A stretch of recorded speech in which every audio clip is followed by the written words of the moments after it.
After the Trump-Kim historic meeting at the demilitarized zone, talks with Pyongyang over North Korea's nuclear program will resume mid-July. Now, the U.S. Secretary of State Mike Pompeo has indicated that preparations will begin immediately for this meeting. Wasn't that a gamble, the way he did it? Mr. Secretary, what did you hear from Chairman Kim that makes you think they're ready to deal? I don't want to say too much about that. I'll leave the President to talk about the substance of the conversation, since it was from the American side, just he and I had the meeting. I'll leave it to him to talk about the things he didn't share already. But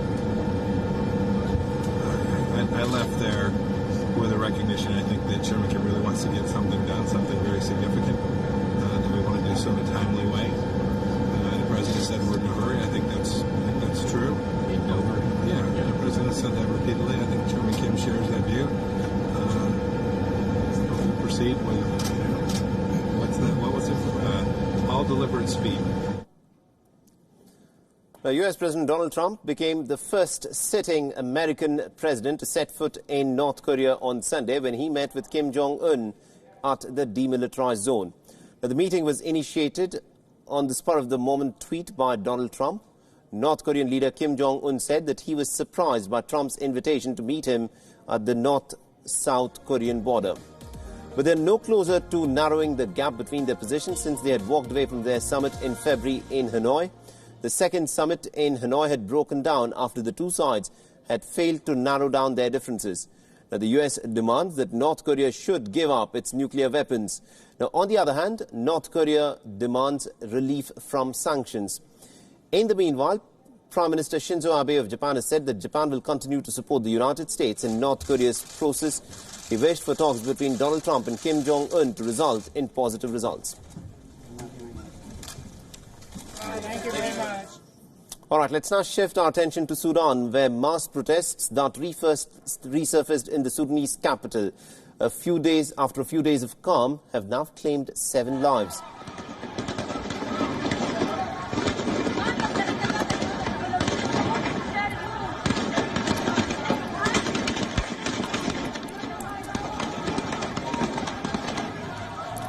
The protesters are carrying out marches once again in a bid to build pressure on the ruling military to pave the way for a democratically elected government.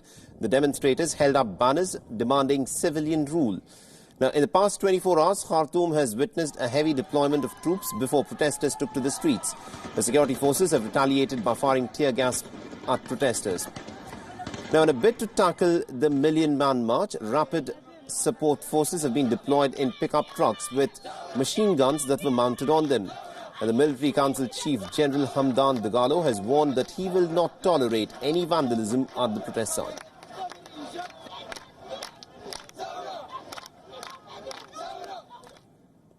طيب يا جماعة الآن الليلة قالوا في مسيرة مليونية وحذرنا أمس في مايو قلنا يا أخواننا أن إحنا القوات مهمتها تحمل المسيرة المليونية ولكن ما بنضمن المندسين الآن وأنا الكلام ده بنقول على الإعلام الآن في قدام السلاح الطبي من مركز الشباب الآن في قناصين بيضربوا في الناس ضربوا 3 عساكر دعم سريع ويمكن 5-6 من المواطنين الآن عشان كده نحن الآن انزعجنا وماشيين نلحق الموقف لكن نحن يا اخواننا الشيء داير انه في مندسين في ناس دايرين يخربوا الحكايه الماشيه دي. Now, the European Union and several other countries have urged the ruling military generals to avoid any violence. Many shops remained shut for the first time after the protesters had launched civil disobedience. The ruling military council in Sudan has made it clear that the protest leaders and the opposition groups will be held responsible if there is any loss to life and property during the protest marches scheduled for Sunday. Now, the decision to hold a massive protest march comes after the military and the protesters failed to reach common ground on the new government plan that was proposed by Ethiopia. The country had proposed a 15-member government plan with 8 civilian representatives and 7 military officials. Ever since Omar al-Bashir was ousted after his 30-year-long oppressive rule, there has been a constant power struggle between the military and the civilians.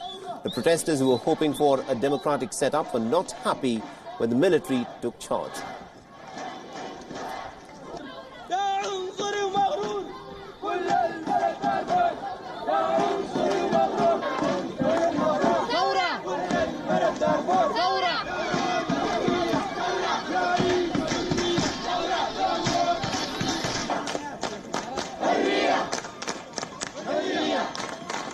حرية